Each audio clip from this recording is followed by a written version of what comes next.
Attendez peut-être après avant d'applaudir. Donc vous allez avoir une présentation sur les VIE et se joindra à nous juste après Monsieur Arnaud Dupuis, un diplômé EM Lyon qui a eu la possibilité de partir en VIE et qui aujourd'hui travaille pour Business France. Donc cet événement, vous le savez, est organisé par EM Lyon Career Center et je laisse la parole à Madame Angasser. Merci Faustine, merci à tous, bonjour à tous, merci d'être nombreux. Je sais qu'on empiète un peu sur l'heure du déjeuner, en tout cas ici en France. Merci d'être présents. Alors oui, ce sera plus facile si c'est plus calme. Donc je vais me présenter brièvement. Je travaille chez Business France. J'espère que Business France, pour vous, ça parle. Business France, on est l'agence d'État d'aide à l'export. Business France, on a vous voyez le logo en haut à gauche, qui comporte 2 flèches, c'est-à-dire qu'on aide les entreprises françaises à la fois à promouvoir leurs produits et leur savoir-faire à l'étranger, et aussi on fait venir des investisseurs étrangers en France. On a des liens dans les 2 sens. Business France, on est au service des entreprises françaises, je vous l'ai dit, et dans tout ce qu'on propose aux entreprises françaises, ça peut être des études de marché, des études réglementaires, ça peut être beaucoup de choses. On a un produit particulier qui s'appelle le VI, Volontariat International, pour lequel vous êtes là et je suis là également aujourd'hui. Alors, ce VI, il est très particulier et souvent on a des idées, on sait un petit peu à quoi ça correspond, mais pas vraiment, où on a, s'il vous plaît, où on a des fausses informations. Donc on est là pour, je suis là en tout cas, pour essayer de rétablir la vérité dans tout ça. Alors déjà, pourquoi je viens vous voir? Moi, je travaille chez Business France à Marseille, donc je viens vous voir de Marseille. Pourquoi je viens vous voir? Déjà, je vais vous flatter pour vous dire que dans tous les chiffres que j'ai retrouvés chez nous, dans nos fichiers, vous êtes depuis 2002, ce sont les plus anciens qui sont partis diplômés de l'EM, vous êtes 1266 à avoir décroché ces fameuses missions VIE, et actuellement, il y en a 143 parmi les diplômés EM Lyon, alors évidemment tout campus, Écully, Saint-Étienne et Paris. 143 sont en mission à l'heure où l'on se parle. Et 143, encore une fois, c'est pas pour vous flatter, mais 143, c'est beaucoup. Vous avez la chance d'avoir une école de renom avec des entreprises de renom également, des entreprises brillantes. Si je regarde dans les premières entreprises qui prennent des VI, on a les grandes banques, Société Générale, BNP, Crédit Agricole, on a aussi Natixis, on a Business France, bizarrement, qui prend également des jeunes de chez vous, PSA, Cartier, Danone, Pernod Ricard, pour ne citer que les 10 premières.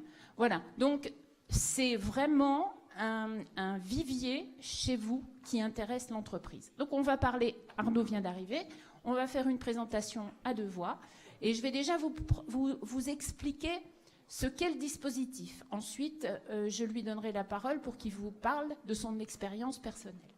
Alors, déjà, on va parler plus particulièrement du VIE, mais il faut savoir que les 2 existent. Vous avez un dispositif qui s'appelle VIE pour les entreprises et un dispositif qui s'appelle VIA pour les administrations. Ça, c'est la première chose. Il y a un cadre législatif très rigoureux, très formel, auquel on ne peut pas déroger. Alors, première chose, on part pour une durée déterminée soit par l'administration, soit par l'entreprise. On part pour une durée de 6 à 24 mois. La deuxième chose, on part... Alors, quand on travaille, d'une façon générale, on signe, s'il vous plaît, on signe un contrat avec l'entreprise pour laquelle on va travailler.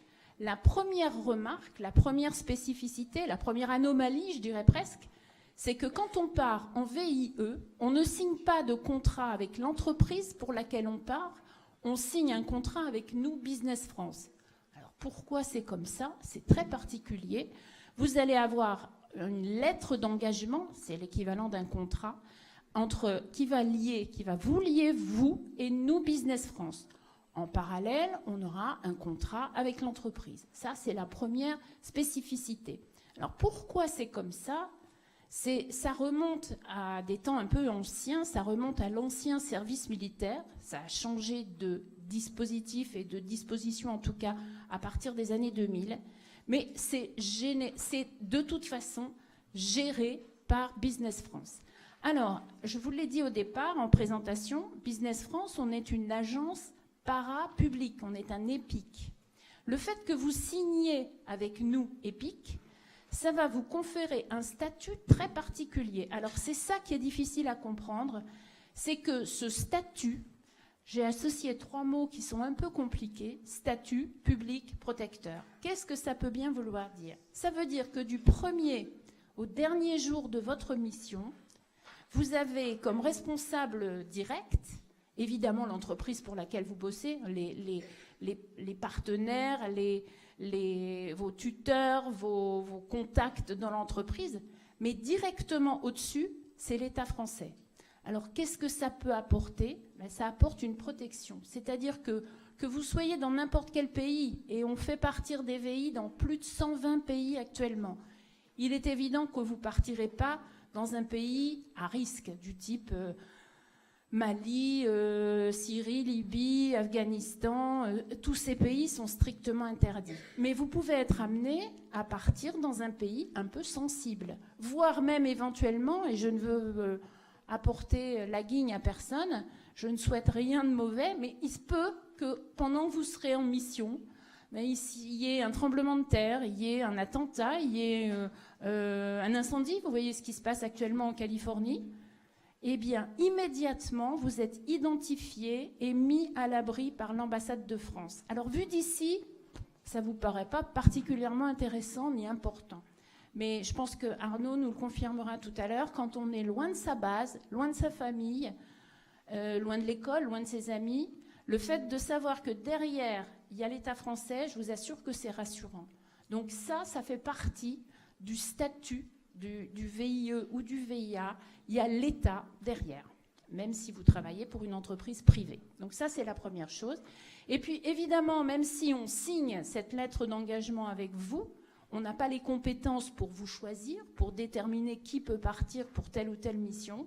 Ça reste toujours du domaine soit de l'organisme, soit de l'entreprise. Voilà, ça c'est le cadre législatif. Ça, on ne peut pas déroger. Deuxième chose, on a des cases à cocher. On a des rubriques particulières qui font que vous serez ou non éligible.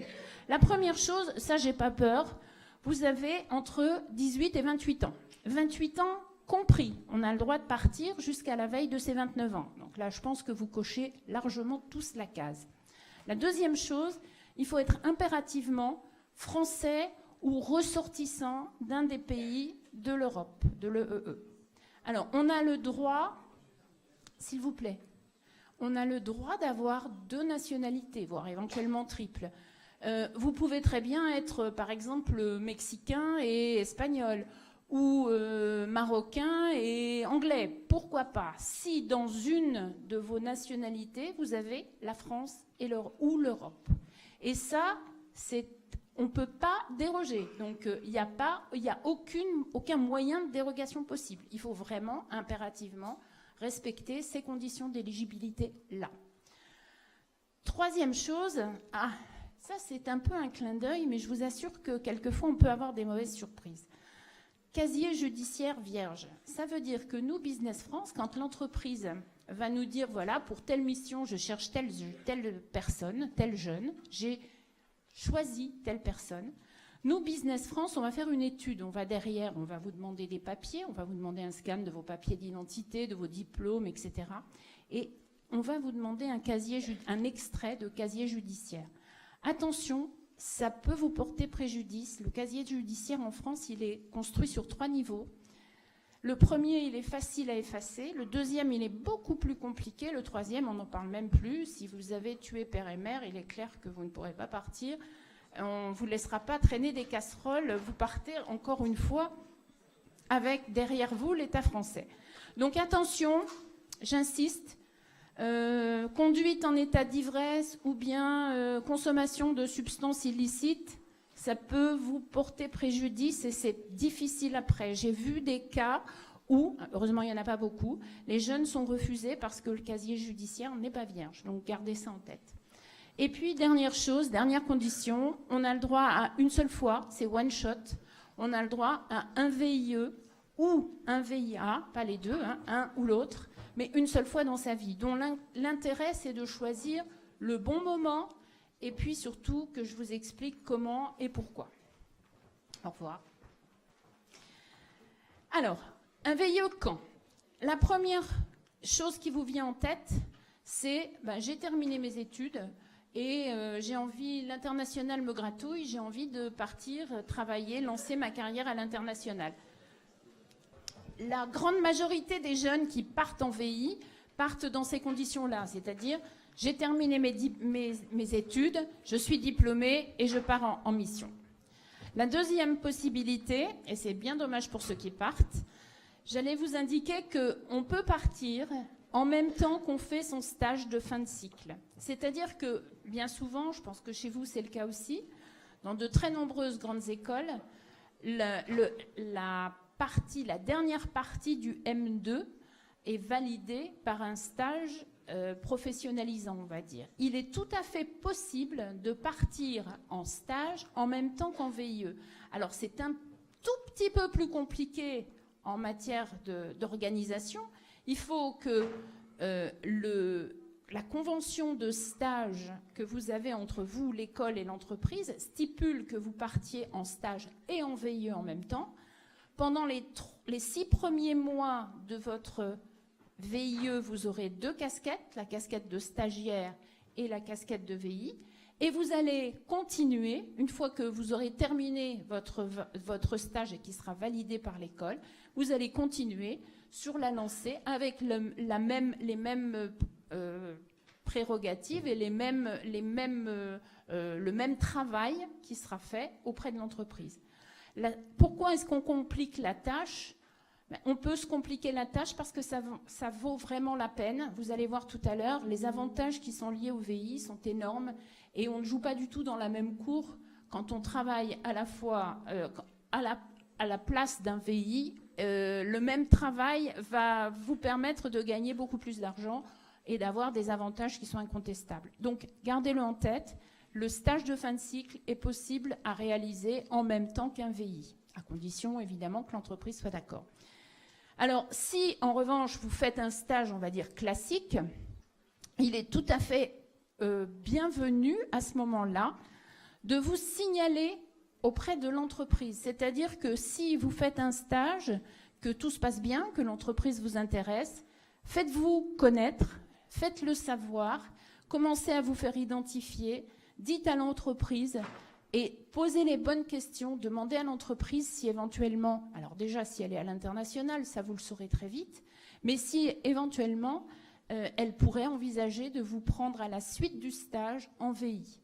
Il y a énormément d'entreprises qui choisissent leur futur VIE dans leur vivier de stagiaires. Donc stagiaires ou alternants, faites-vous savoir, faites-vous connaître, faites-le savoir et vous pouvez faciliter comme ça votre départ en mission. Vous avez le droit aussi de travailler avant de partir en mission. Rien ne vous empêche d'avoir une activité professionnelle pendant 1 an, 2 ans, 3 ans. Vous vous rappelez que la seule condition, c'est la condition d'âge, partir avant la veille de ses 29 ans. Et puis, qu'est-ce qui va faire la différence entre vous et un jeune qui aura suivi quasiment le même cursus dans une autre école? La première chose que l'entreprise va regarder, c'est vos expériences à l'étranger. Évidemment, c'est ce que vous aurez appris, c'est bien clair, mais qu'est-ce qui fera la différence entre vous et quelqu'un d'autre? C'est ce que vous aurez mis sur votre CV concernant tout ce qui est l'expérience à l'étranger. Alors, quand je dis expérience, ça peut être une expérience professionnalisante dans le cadre des stages, par exemple, mais ça peut être aussi, j'ai traversé l'Irlande à vélo, ou j'ai été jeune fille au pair en Angleterre, ou j'ai été garçon de café en Espagne.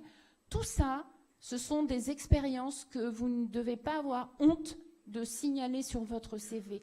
Tout ce qui a un lien avec l'international. De la même façon, les langues. Alors bon, l'anglais, je n'en parle même plus parce que c'est tellement incontournable. Mais si vous avez une 2e langue, voire une 3e, ou si votre grand-mère est portugaise et que vous avez passé toute votre petite enfance en vacances au Portugal, ou si votre papa a des origines chinoises, peu importe. Mais tout ce qui a un lien et qui pourrait vous avantager concernant un départ en VI, marquez-le, faites comprendre aux recruteurs que vous avez cette spécificité. Et vraiment, ça pourra vous aider. Donc, tout ce qui est langues étrangères, internationales, et puis l'adaptabilité, l'autonomie, parce que vous pouvez très bien être largement entouré dans un grand groupe, dans une grande ville, mais vous pouvez vous retrouver aussi au milieu de la campagne, dans une plus petite entreprise, et là, il ne faudra pas attendre les directives de la France, il faudra prendre ces initiatives et on vous demandera d'être autonome et puis d'être adaptable. Adaptable, on part dans un pays étranger, même si le pays n'est pas très loin et si la culture n'est pas très éloignée de la nôtre, c'est toujours difficile de se mettre vraiment au diapason, donc sachez-le avant de partir. Voilà, ça c'est le camp. Actuellement, on a plus de 70%, on a même une étude récente sur les tout nouveaux diplômés, où on arrive à frôler les 90% de jeunes qui sont embauchés à la suite de leur VIE. Donc c'est vraiment quelque chose qui aboutit vers l'employabilité et qui peut être tout à fait appréciable quand on est jeune diplômé. Voilà, ça c'est le camp. Les missions rapidement, et puis on parlera ensuite de comment je fais pour m'inscrire et je laisserai la place à Arnaud. Pardon, j'étais avec un Maxime hier, donc je risque de vous appeler Maxime. Mission du VIE, on part pour une entreprise de droit français. Impérativement, ça ne peut pas être autre chose. Ça peut être une multinationale si elle a une filiale en France, si elle a un numéro de sirène ou un numéro de sirette. Mais de toute façon, entreprise de droit français.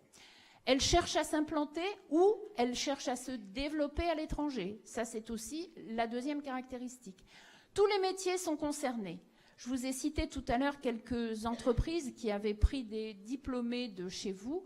Vous avez entendu qu'il s'agit aussi bien de banques que d'entreprises plutôt techniques ou technologiques. Business France aussi a pris des jeunes dans nos bureaux. Tout ce qui est dans le domaine du BTP, de l'informatique, des réseaux, des RH, de la finance, de l'assurance. Bref, globalement, tous les profils qui sont issus de chez vous. Et puis, tous les secteurs sont concernés. Tous, absolument tous. Alors, je ferai peut-être juste une remarque. Les secteurs du domaine purement médical, si vous êtes infirmier, infirmière, mais bon, ça ne vous concerne pas. Il y a certains secteurs, effectivement, qui ne s'exportent pas, mais on n'est pas dans ces conditions-là ici. Alors, rapidement, parce que moi, mon travail, c'est aussi de vous présenter le VIA, même si, pour un grand nombre d'entre vous, vous risquez de vous orienter vers le VIE. Le VIA, c'est pour la Direction Générale du Trésor. C'est un peu compliqué, c'est une émanation de Bercy. C'est dans des services économiques, c'est rédiger des notes, c'est accueillir l'ambassadeur, c'est préparer des événements. Il n'y en a pas beaucoup et honnêtement, ça ne correspond pas vraiment à vos profils, mais en tout cas, vous saurez que ça existe. Pour le ministère de l'Europe et des Affaires étrangères, on a à peu près 1000 jeunes qui sont actuellement dans les ambassades, dans les consulats, dans les alliances françaises, issus d'écoles de commerce, évidemment, de Sciences Po, bien sûr, et puis aussi plutôt d'écoles d'ingénieurs, parce qu'on a besoin de filières techniques. Et puis, alors là, je vais insister un tout petit peu sur Business France. Business France, on est à Paris, à Marseille. On a aussi un maillage régional. On est appuyé par tout un team export. Donc, on a les CCI, on a beaucoup de gens qui nous aident à identifier les entreprises et à les aider pour l'export. Et on est présent aussi sur à peu près une 60aine de bureaux à l'étranger. Ces bureaux fonctionnent selon 4 grandes filières et on a besoin régulièrement de jeunes pour accompagner nos entreprises dans ces pays-là, pour identifier les besoins. Alors, globalement, ce sont des jeunes qui vont évidemment parler anglais, qui vont peut-être parler la langue du pays, c'est important aussi, et surtout qui auront vraisemblablement un peu d'expérience. On ne vous prendra pas juste à la sortie du diplôme, mais peut-être avec un peu d'expérience. Mais sachez, et Business France arrive en 6e position dans les entreprises qui ont accueilli des jeunes issus de chez vous. Voilà, ça c'est le VIA. Je termine là-dessus. Qu'est-ce que je fais si j'ai réussi à vous décider et à vous motiver? Qu'est-ce que vous allez faire? Vous allez vous inscrire. C'est gratuit, mais c'est absolument obligatoire. Vous allez vous inscrire sur un site de référence qui s'appelle CVWeb. Alors CVWeb, c'est un sigle qui veut dire Centre d'information sur le volontariat international. C'est géré par Business France. C'est une plateforme qu'on fait tourner. C'est là où vous allez déposer votre CV, un CV en français, même si ça vous paraît bizarre de mettre un CV en français pour partir à l'étranger, mais ce seront les ressources humaines de l'entreprise française qui vont regarder votre CV. Donc, vous allez déposer votre CV, vous allez faire partie d'un vivier, et ce vivier, il est accessible aux entreprises. C'est-à-dire que vous avez un login, un mot de passe pour venir sur ce site, et les entreprises peuvent venir également, et à l'aide de mots-clés, peuvent vous identifier, peuvent venir vous repérer. Donc, faites votre inscription très soigneusement, mettez un joli CV avec tout ce que je vous ai recommandé concernant l'international, et vous avez également tout ce qu'il y a comme information possible sur les pays, sur les indemnités que vous allez percevoir, sur plein de choses. Vous allez avoir votre espace perso où vous vous mettez des alertes. Mais en tout cas, ce site CVWeb, il est incontournable, vous en tant que candidat. Et en tout cas, je vous conseille de vous inscrire entre 4 et 6 mois avant la date de disponibilité. Voilà. Vous pouvez lever la main, ceux qui sont en M2, s'il vous plaît. Pas beaucoup. Et M1, c'est le reste? Alors, il y en a qui n'ont pas levé la main, vous en êtes où? D'accord. Bon, en tout cas, ce que je dis actuellement, ce sera valable pour vous dans un an, voire plus. Voilà. Je vais laisser la place à Arnaud pour qu'il vous explique un petit peu son parcours. Et puis, je reprendrai la main. Bonjour tout le monde. Je m'appelle Arnaud Dupuis, je suis un ancien de la maison. J'étais à l'EM entre 2004 et 2008. Si vous me cherchez dans l'année ancien, je suis promo 2013, mais c'est juste que bon, il y a eu 2-3 couacs sur le parcours. Je vais reprendre peut-être 2-3 points de la présentation et vous les faire passer par rapport à mon expérience. Je suis intimement convaincu, et c'est pas parce que je bosse chez Business France que je suis convaincu que le VI c'est une bonne solution. Vous m'arrêtez au moment où je tombe dans le conflit d'intérêts.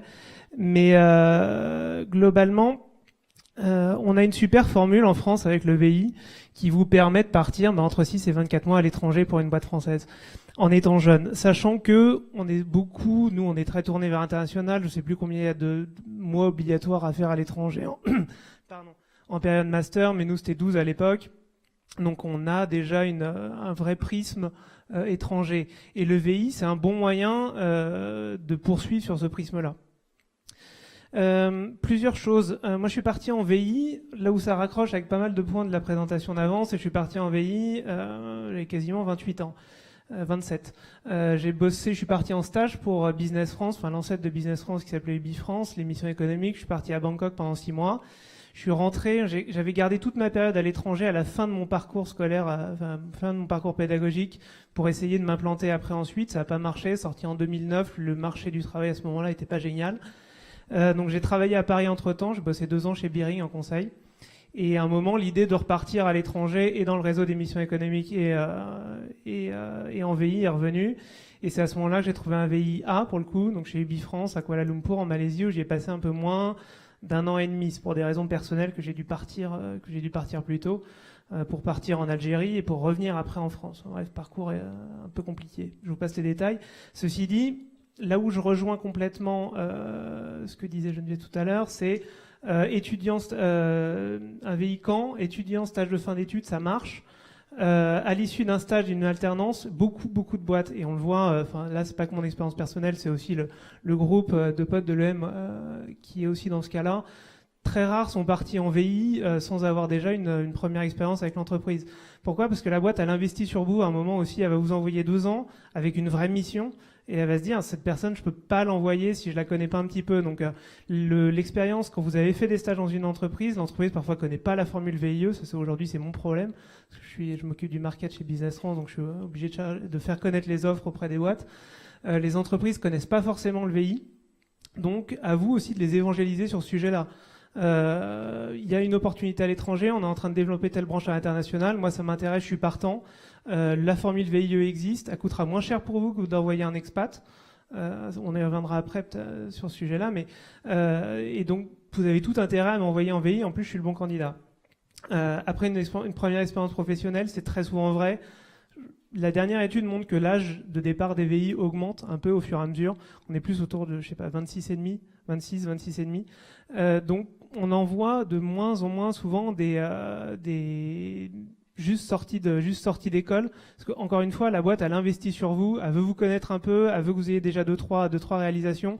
Donc, n'hésitez pas, même si quand vous rentrez dans une boîte, en France ou ou en CDI, n'hésitez pas à continuer à avoir l'idée du VI en tête, lui proposer, parce que si c'est vraiment votre objectif de partir à l'étranger et que vous décelez des opportunités, ça reste une super formule. Ça reste une super formule aussi parce que on n'est plus dans les années 70 où les boîtes galéraient pour trouver quelqu'un qui voulait partir à l'étranger. Là, aujourd'hui, c'est les gens qui veulent partir à l'étranger qui galèrent pour trouver une boîte. Donc, il y a de plus en plus de candidats, de moins en moins d'offres. Les boîtes restreignent leurs coûts partout. Elles vont envoyer de moins en moins d'expatriés. Et encore moins chez des jeunes.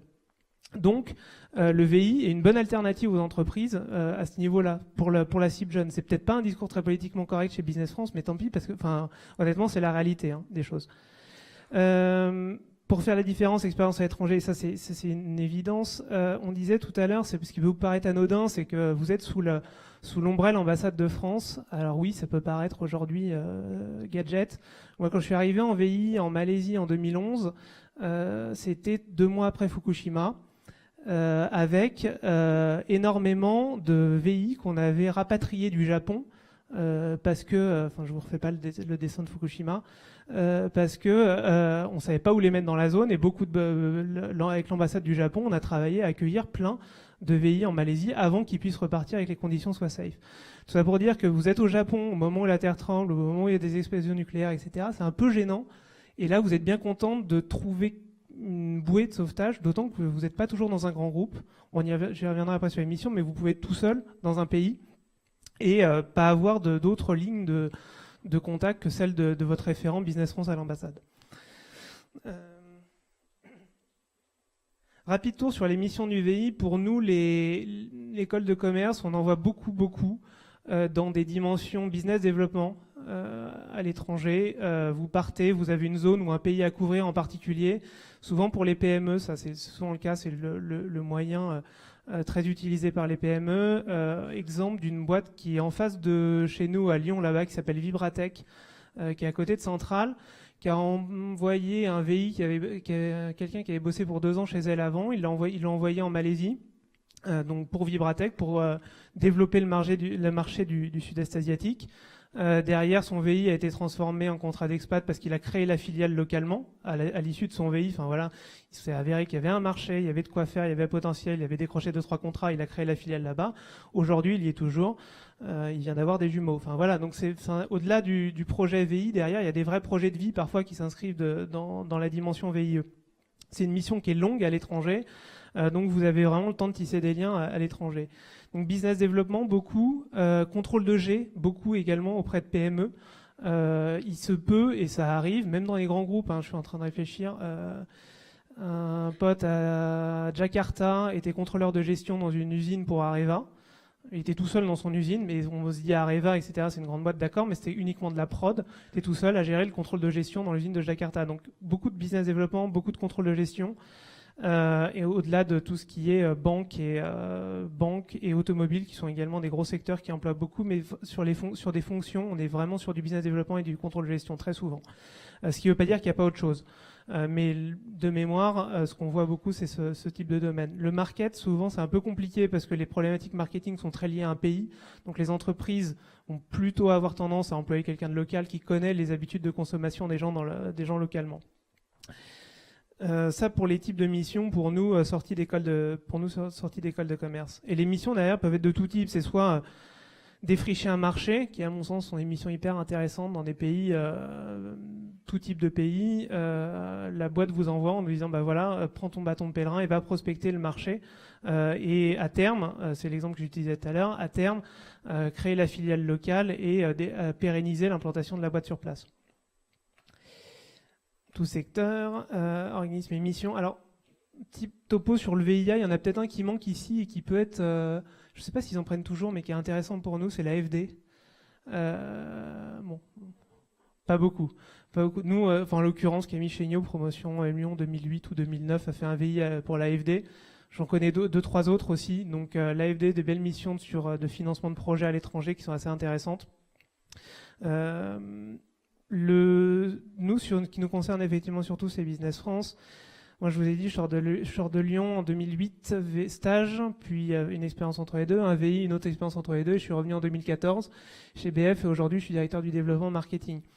Ce qui fait que, au-delà de mon exemple, c'est ce qu'on disait tout à l'heure, il y a de réelles opportunités derrière. Si une boîte, elle investit sur vous pendant 2 ans, c'est pas derrière théoriquement, elle vous a formé, vous avez normalement réalisé votre mission avec succès. C'est pas pour derrière vous laisser dans la nature. Donc soit à l'étranger, soit en France, mais on a des très bons taux d'embauche ensuite. Nous, il y a une très grande partie des VI. Aujourd'hui, quand je recrute, mon premier vivier de CV pour le marketing chez BF, ce sont les anciens VI, parce que je sais qu'ils ont été formés, ils connaissent les pratiques de la maison, même si le marketing c'est pas nécessairement leur métier premier. Ça peut être leur formation. Et moi, ça m'intéresse beaucoup, quand je recrute, d'avoir un vivier d'anciens VI. Et c'est le cas dans toutes les boîtes. Ce qu'on fait très rapidement, parce que Business France, au-delà du VIE, vous connaissez tous, on accompagne les entreprises françaises à exporter. Donc c'est du conseil aux entreprises de tout service. On a un autre volet qui est on accompagne les investisseurs étrangers pour investir en France. Le CV web, alors ça peut paraître, quand on dit c'est une CV tech, et c'est important de le saisir, y compris longtemps à l'avance. C'est pas un mouroir à CV dans lequel vos CV, quand on vous fait des réponses à des jobs, pour des CDI, pour n'importe quoi, en disant merci, je garde votre CV dans ma CV tech et au cas où il y a une opportunité, je vous recontacte. Généralement, on attend toujours. Là, c'est pas trop le cas parce qu'on a quand même beaucoup d'entreprises qui sont des petites entreprises qui ont des difficultés pour identifier le bon candidat. Et qui n'ont pas forcément dans leur périmètre chez eux en interne ou l'habitude d'aller recruter et qui vont venir piocher là-dedans. Donc là, c'est vraiment une job board qui est hyper intéressante pour ça, en disant renseignez votre CV, soyez précis, soyez concret et soyez pro dans le renseignement de votre CV parce que vous y couperez pas, quoi. Et en plus, de mémoire, toutes les entreprises sont obligées de publier leurs affiches, leurs annonces sur le CV. Non, mais en grande majorité, elles le sont. Effectivement, quand je cherchais, je me souviens que Total ou des grosses boîtes les postaient pas sur le CV. Mais quasiment toutes les boîtes postent leurs offres de VIE sur la plateforme CV Web. Quasiment. Donc c'est aussi un bon moyen pour vous de voir quelles sont les offres qui tombent au fur et à mesure et de postuler par ce prisme-là. Et en plus, c'est un point de passage obligé si vous partez en VI, donc vous n'aurez pas le choix à un moment ou à un autre. Un VI comment ? Alors, on va dérouler rapidement. Soyez proactif, oui. C'est ce que je disais tout à l'heure, beaucoup d'entreprises ne connaissent pas la formule VIE. Donc, quand vous êtes en stage dans une entreprise, que vous identifiez un potentiel, une mission potentielle à l'étranger, nous, faut nous contacter à ce moment-là parce qu'on a des présentations pour... Quand vous êtes jeune demandeur, convaincre votre employeur de vous envoyer en VI. Donc, comment partir l'offre, la candidature spontanée, les stages à alternance, site carrière des grands groupes. Effectivement, ce qu'on disait tout à l'heure, Total, pour le coup, de mémoire, poste toutes ces annonces de VI via son site. Et le réseau alumni, il y a tout le club de VIE qui tourne quand même très bien, qui est le réseau des anciens VIE. Il y en a un spécifique à Paris, après il y en a un par pays. Vous les suivez partout sur Internet, Twitter, LinkedIn, ils ont généralement des pages aussi. Donc, et certains postent des offres directement via ces canaux-là.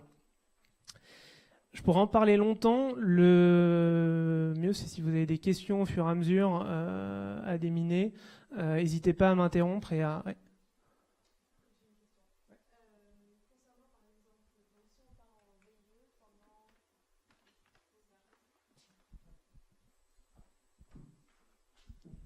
Donc si on part en VIE pour une période de 24 mois, est-ce que si éventuellement on a une proposition d'embauche juste après, est-ce qu'on est toujours considéré comme un junior ou est-ce qu'on pourra, ou est-ce qu'on doit, une fois qu'on est embauché, on doit absolument passer par le statut de junior?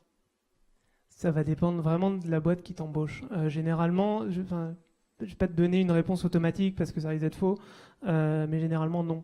Ce qu'on disait tout à l'heure dans les exemples que je pourrais t'en donner, mais une centaine facilement d'exemples de gens de mon entourage qui ont fait des VI. Quand on parle de quelqu'un qui est parti développer, identifier s'il y avait du business dans une région à l'autre bout du monde, et que derrière le gars a créé la filiale et qu'il est patron de cette filiale, on parle plus du tout de junior, quoi. Donc bien souvent, l'entreprise, tu as déjà fait 2 ans chez elle, tu as acquis un savoir-faire, une expérience, la débrouillardise, tu connais les méthodes, tu connais les process, tu as montré que tu savais te débrouiller tout seul à l'étranger. Bien souvent, tu n'es plus considéré comme junior derrière. Après, je ne peux pas te faire une généralité à partir de ça, mais bien souvent, non.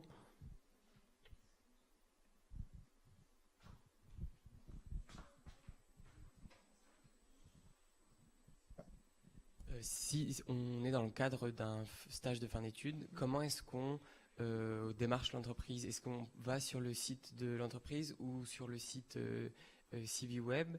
Et est-ce qu'on le dit déjà avant le stage ou on peut le faire directement dans le stage inclus? Et c'est le cas où tu veux poursuivre dans la boîte dans laquelle tu fais ton stage en VI pour elle?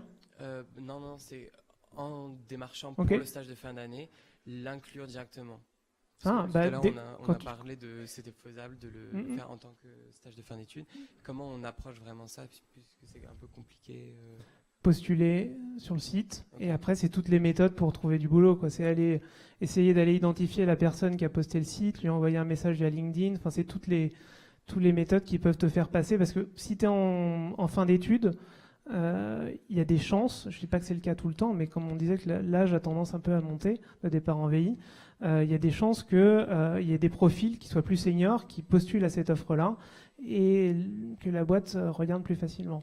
Ceci dit, rien ne t'interdit, de postuler, d'aller regarder qui a posté l'offre, essayer de contacter la personne en direct, et de doubler tes candidatures du CV Web via d'autres messages par d'autres canaux, quoi.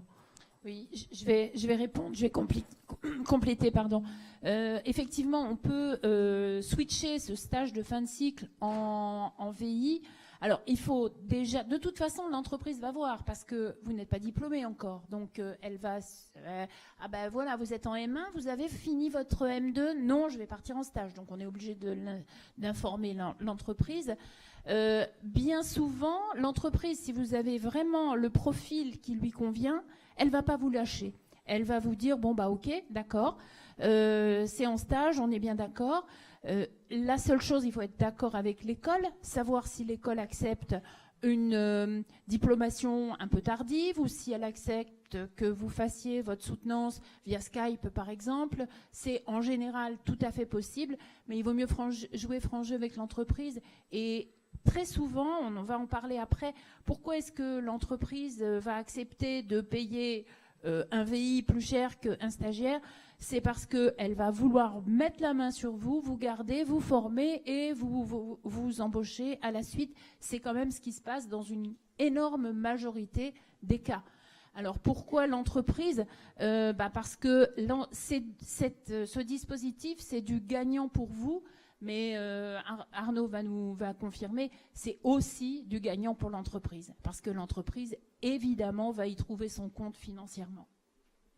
Financièrement, la boîte, elle y trouve son compte parce que la formule VI, elle n'est pas excessivement chère pour une entreprise.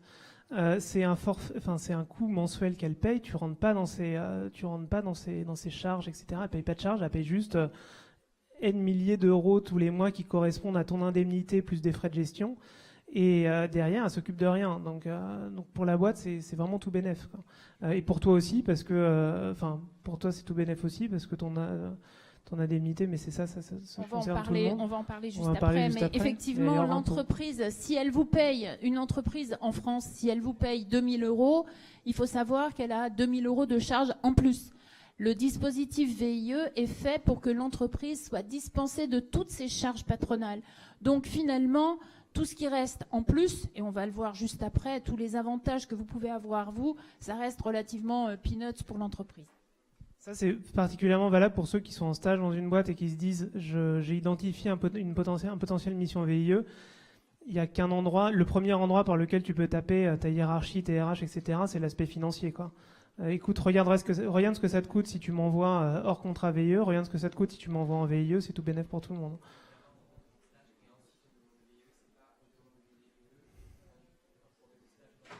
Ça marche aussi. On peut aussi. Ouais.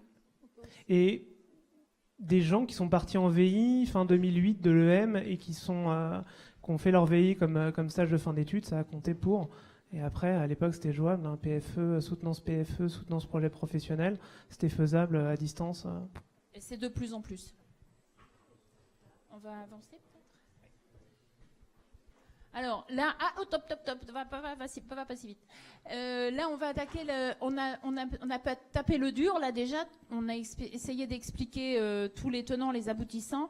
Maintenant, on va faire la cerise sur le gâteau. C'est que c'est un dispositif qui est vraiment gagnant pour vous. On a dit gagnant pour l'entreprise. J'en parlerai tout à l'heure en 2 mots, mais gagnant pour vous. Vous allez percevoir une indemnité. Alors, c'est pas un salaire, ça s'appelle une indemnité. C'est décrété par le ministère de l'Europe et des Affaires étrangères. Ça dépend. Alors, ça ne dépend pas de votre niveau d'études, de votre expérience, de l'éloignement, de la grandeur de l'entreprise, de tout ce que vous voulez. C'est simplement, tous les trimestres, le ministère nous donne un fichier Excel avec les indemnités qui correspondent à chaque pays, voire éventuellement à chaque ville quand le pays est grand. Et actuellement, cette indemnité, elle varie de 1 400 à 5 000 € net mensuels. Donc, pourquoi il y a une telle différence ? C'est basé évidemment sur le coût de la vie local. On n'a pas le même coût de la vie si on est en Tunisie ou si on est à Tokyo ou si on est dans une ville à très fort coût de vie, évidemment. Et puis, il y a une deuxième notion, j'aime pas trop dire le mot risque, mais il faut quand même en parler. Il y a des pays un peu plus sensibles où on va vous obliger à être logé de façon sécuritaire dans des quartiers où on retrouve les expatriés, par exemple. Et là, les loyers sont chers. Donc, le ministère va penser que vous allez avoir une indemnité plus élevée, justement, pour pouvoir subvenir à ces frais-là. Donc, actuellement, 1 400 à 5 000 € non chargés, c'est-à-dire pas de cotisation. Alors pour vous, vous êtes encore un peu jeune, qu'est-ce que ça veut dire pas de cotisation ? Souvent ça veut rien dire dans la tête finalement. Mais les cotisations sociales, elles servent à plusieurs choses. La première chose, la première source de retrait, on va dire, de la différence entre du brut ou du net, c'est la couverture sociale. Là, vous allez avoir une couverture sociale de qualité qui va être payée par l'entreprise. On a affaire à une société privée qui va vous assurer directement, que ce soit pour l'assurance maladie, l'assurance rapatriement, l'accident du travail. Si vous arrive quoi que ce soit dans n'importe quel pays du monde, et on sait qu'il y a des pays où les charges, on va dire, de sécurité sociale sont très élevées. Là, ce sera remboursé au centime d'euro près. La deuxième chose importante aussi, c'est que vous êtes jeune, vous allez commencer votre vie professionnelle. Les trimestres que vous aurez effectués au titre du VI seront comptabilisés dans vos trimestres d'activité. On n'est pas dans des années blanches, on est vraiment, je commence à cumuler mes trimestres. Et vous savez que vous aurez certainement un sacré paquet de trimestres à accumuler avant de pouvoir prétendre à votre propre retraite. L'indemnité n'est pas imposable, important. Vous allez gagner de l'argent et vous pouvez gagner pas mal d'argent. Hein. Si vous êtes dans la catégorie des 3-4 000 € par mois, ça sera versé sur un compte en France, en euros. Et vous ne paierez pas d'impôt sur ce que vous gagnez au titre du VI. Ça peut paraître anodin, ça, mais ça ne l'est pas. Bon, c'est vrai qu'en 1er janvier, on passe sur du prélèvement à la source, donc théoriquement, ce qui nous est versé à la fin du mois, c'est ce qu'on a réellement dans les poches. Mais quand on paye quand on a ses premières fiches d'impôt qui tombent, merde, le voyage de 3 semaines en Colombie, il aurait été mieux pour payer les impôts, quoi. Oui, donc, quel que soit le pays, c'est quand même important que ce soit prélevé à la source ou pas. Vous savez, actuellement, si vous êtes jeune, diplômé et que vous commencez à travailler en France, jeune avec une seule part, on va dire que vous allez payer globalement un mois de salaire en impôts. Là, vous ne payez pas d'impôts du tout. Alors, vous ne partez pas en VI pour être en vacances, mais ça, c'est quand même quelque chose qui est plutôt sympathique. C'est que vous bénéficiez de la loi du travail français, juste celle-là, hein, pas concernant le nombre d'heures travaillées, mais concernant le nombre de jours en congé payé. Vous aurez 5 semaines de congé payé, comme les Français, quel que soit le pays dans lequel vous allez bosser. Et on part pas pour partir en vacances, c'est vrai, mais l'avantage, on est dans un pays à l'étranger, on a tous envie de se prendre des week-ends pour aller visiter à gauche à droite ce qui se passe, quoi. Enfin, je vous passe les détails de ce que j'ai fait en Malaisie, mais toute la zone ASEAN et la Nouvelle-Zélande, etc.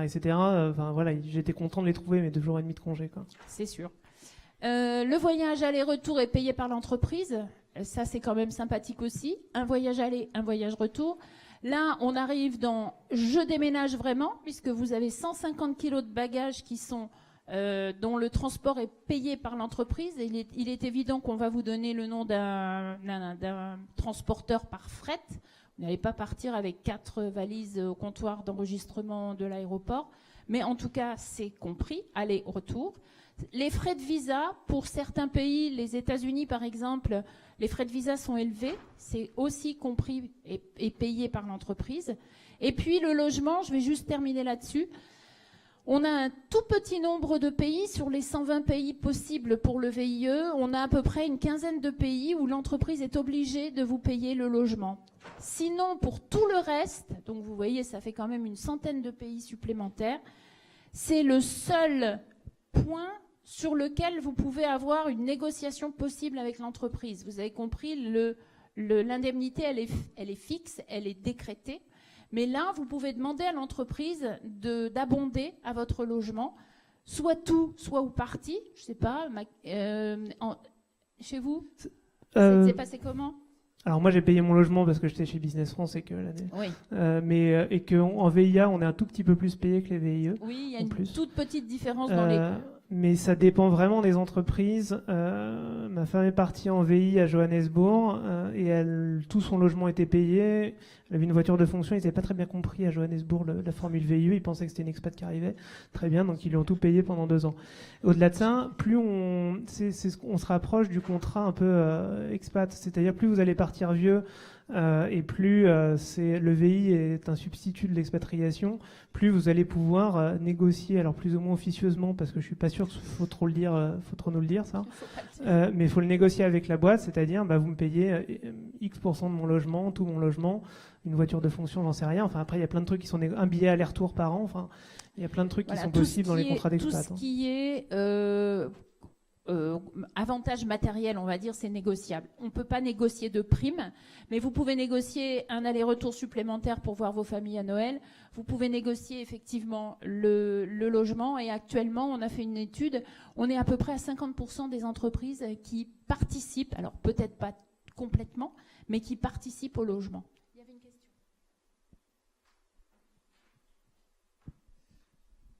Merci.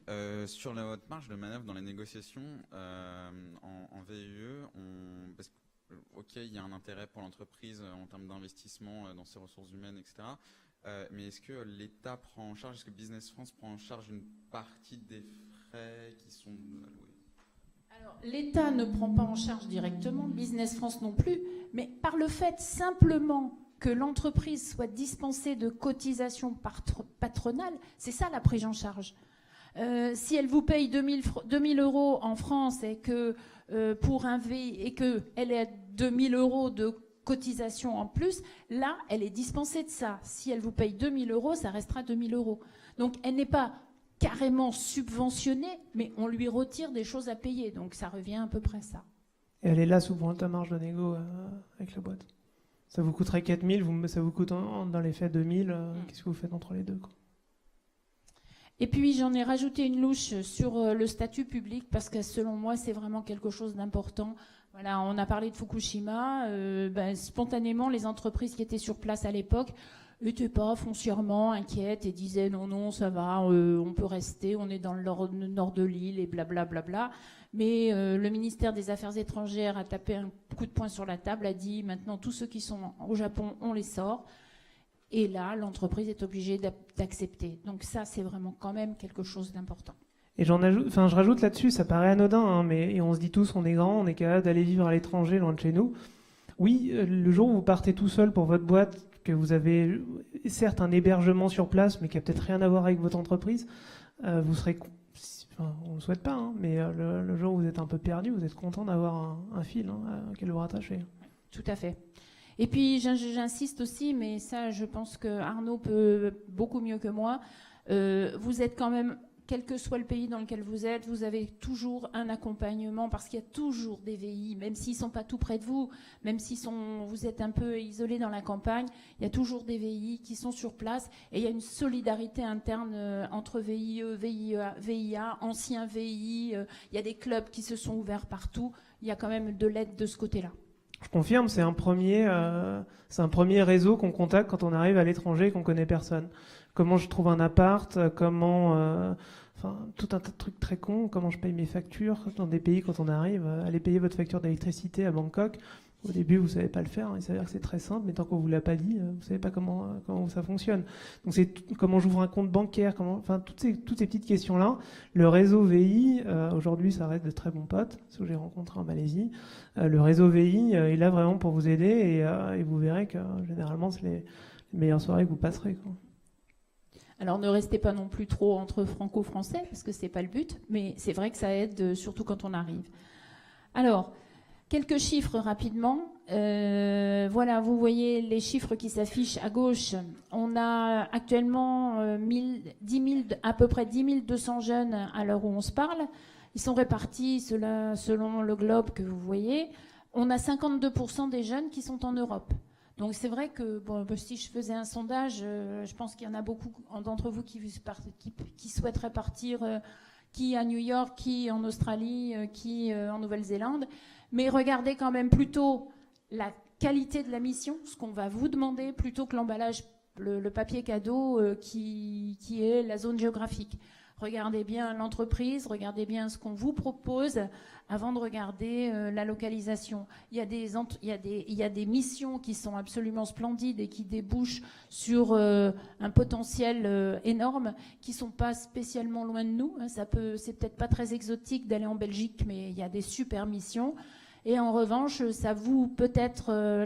j'ai vu il n'y a pas très longtemps quelqu'un qui était revenu de l'île Maurice et qui m'avait dit qu'il s'était embêté comme un rat mort parce qu'au bout d'un moment, quand on a fait un peu de tourisme, l'île Maurice, ça reste tout petit. Donc regardez bien ça. Précision, moi je voulais à tout prix partir au UK ou aux États-Unis. Je me suis retrouvé quasiment, un peu plus de 2 ans en Asie du Sud-Est. Et maintenant j'y retourne bien volontiers. Donc vous fermez pas de porte en vous disant je veux à tout prix le VI de mes rêves, il est à New York.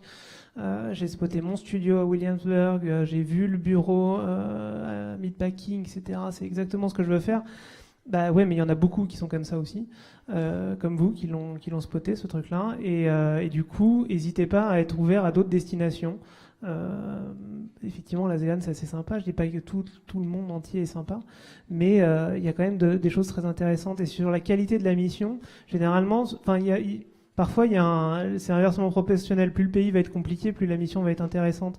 Et pour rebondir sur ce que tu disais tout à l'heure sur la juniorité, seniorité, sur les contenus des missions qu'on vous file, généralement, les missions déjà qu'on vous donne en VI sont déjà d'un niveau senior. Enfin, moi, je suis arrivé, on m'a dit débrouille-toi, voilà, t'as ce secteur d'activité à gérer, voici les contacts, et dans la liste des contacts, je me suis retrouvé au bout de 3 jours à avoir le portable du ministre malaisien de l'énergie et qui était devenu mon interlocuteur direct. Donc déjà, quand t'es VI, bien souvent, t'es pas considéré comme un junior, quoi. Donc a fortiori après. Question ?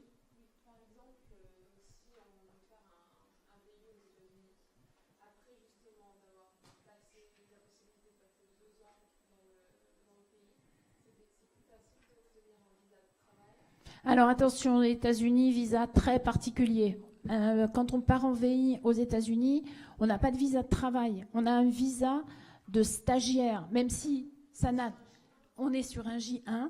Et pour les États-Unis, c'est très particulier. Tout à l'heure, je vous ai dit, une mission VI, c'est entre 6 et 24 mois. C'est pas vrai pour les États-Unis.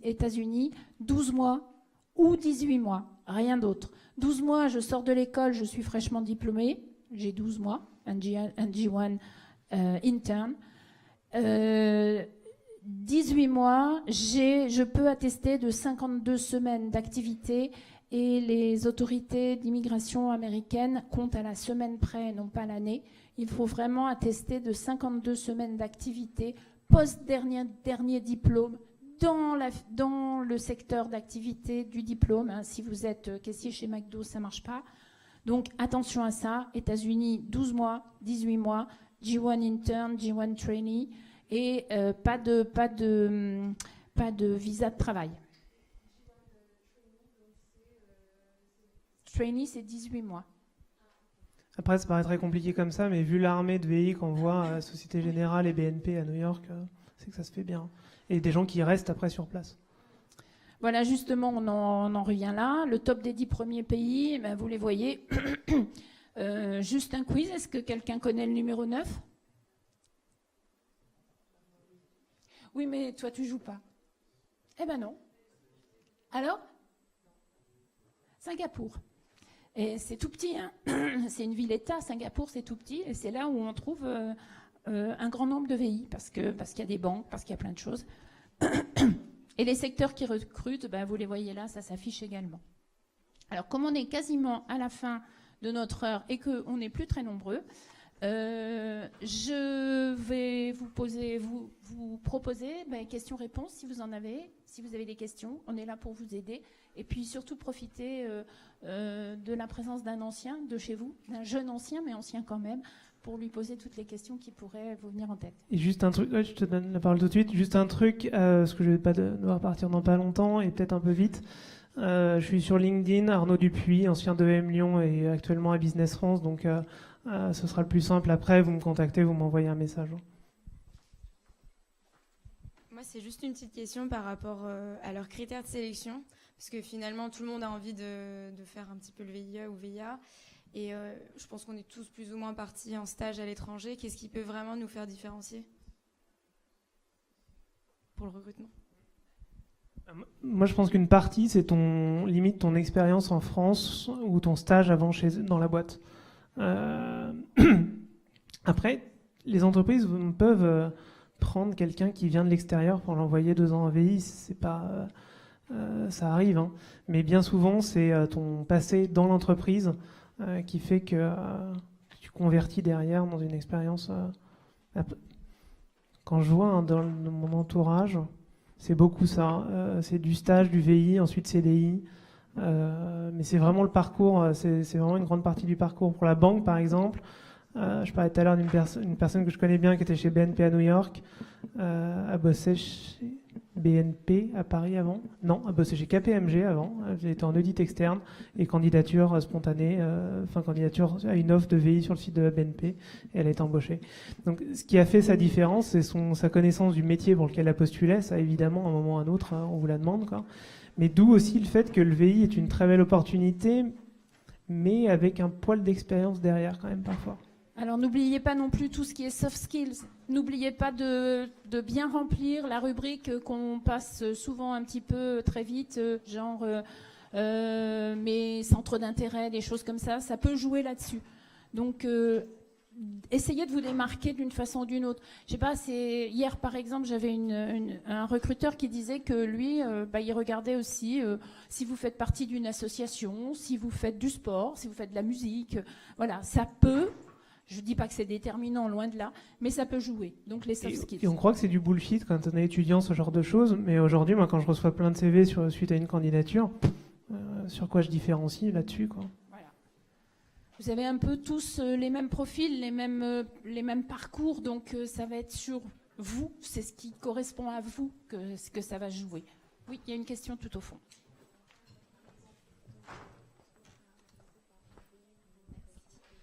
Vous disiez qu'on pouvait faire un stage et VI en double casquette les 6 premiers mois. Pour la rémunération, est-ce qu'on est rémunéré en tant que stagiaire ou VI? Pour ce cas-là, tous les avantages du VI s'appliquent. Aussi bien le voyage, la rémunération, tout. D'où l'intérêt. Tout à fait, tout à fait. Oui, oui. Oui, vous pouvez, si l'entreprise est d'accord. Donc pendant les 6 premiers mois, vous avez 2 casquettes. Au bout de 6 mois, évidemment, vous n'allez pas revenir tout de suite au bout de 6 mois. Hein, vous allez continuer sur la tâche qu'on vous a confiée. Et vous allez continuer en VIE pur, quoi. Mais dès le début, vous serez VIE, avec la casquette de stagiaire en plus. Vous conseillez donc forcément de commencer par un VIE, mais pourquoi pas tout de suite regarder pour un CDI, grâce aux avantages que ça peut apporter en allant à l'étranger, de prendre un VIE? Un CDI à l'étranger directement? On peut commencer en CDD, peut-être après un stage, et ensuite être embauché en CDI. Alors, embaucher en CDI à l'étranger sur des contrats... Alors, tu as plusieurs notions derrière ça. Soit tu pars en contrat d'expat. En ce moment, bon courage pour en décrocher un, parce que les boîtes les ferment les uns après les autres. Il faut avoir 40 ans et plus. Ouais. Et dernière en date, Lafarge, supprimer tous ces expats dans le monde. Je dis pas qu'il y en a plus, hein, mais je dis que les contrats d'expat, pour les avoir, c'est très compliqué. L'autre option, c'est les contrats locaux à l'étranger. Tu te fais embaucher par la filiale locale de la boîte qui t'emploie, mais ça reste un contrat local, donc à bien négocier, parce que tu n'as pas forcément de garantie de retour. Ta cotise retraite, faut cotiser à la CFE, ça coûte une fortune, donc essayer de négocier avec la boîte pour qu'elle te le paye. Enfin, tu as tout un tas de trucs. Tu payes tes impôts, tu as pas la sécurité sociale, enfin l'équivalent. Bon, c'est pas la sécurité sociale, mais c'est une protection sociale qui est tout à fait formidable et valable. Donc il y a beaucoup plus d'inconvénients que d'avantages. Et en plus, c'est difficile à décrocher. Et t'inquiète pas qu'à partir du moment où il y a une mission bien identifiée à l'étranger dans ta boîte, que tu arrives à la vendre, etc., et après, faire déclencher le cliquet VI, c'est vraiment pas compliqué, parce que tu tapes là où c'est important, c'est-à-dire au portefeuille de la boîte. Tu vas lui dire, ouais, mais regarde, là, ça va te coûter très cher. Moi, la solution VIE que je te propose, elle est mieux pour moi, elle est mieux pour toi, et surtout, elle est moins chère. Et en plus, je passe les détails, mais il y a plein de régions qui subventionnent les VI, parce que dans les plans de développement économique des régions françaises, tu coches toutes les cases, faciliter l'emploi des jeunes, internationalisation, etc. Donc en plus, ta boîte, elle peut aller toucher des subventions de la région, donc tout bénef. On va se terminer là. Dernière question, et on termine. C'est bon? Écoutez, vous êtes restés très peu, mais merci pour ceux qui sont restés. Et puis, on vous souhaite bonne chance pour la suite. Et pour ceux qui restent, je suis désolé, j'ai oublié ton nom à notre collègue de l'EM mais n'hésitez pas, je vous donnerai mon LinkedIn. Faustine, je vous trouverai pas de VI, ça, malheureusement, c'est pas. Mais en revanche, pour tout ce qui est question sur le parcours, sur comment bien se démerder ou essayer de se démerder ou vous mettre en relation avec des gens qui en ont fait dans certains pays, dans certains secteurs, n'hésitez pas à nous demander. C'est aussi à ça que ça sert le réseau des anciens de Lyon, quoi.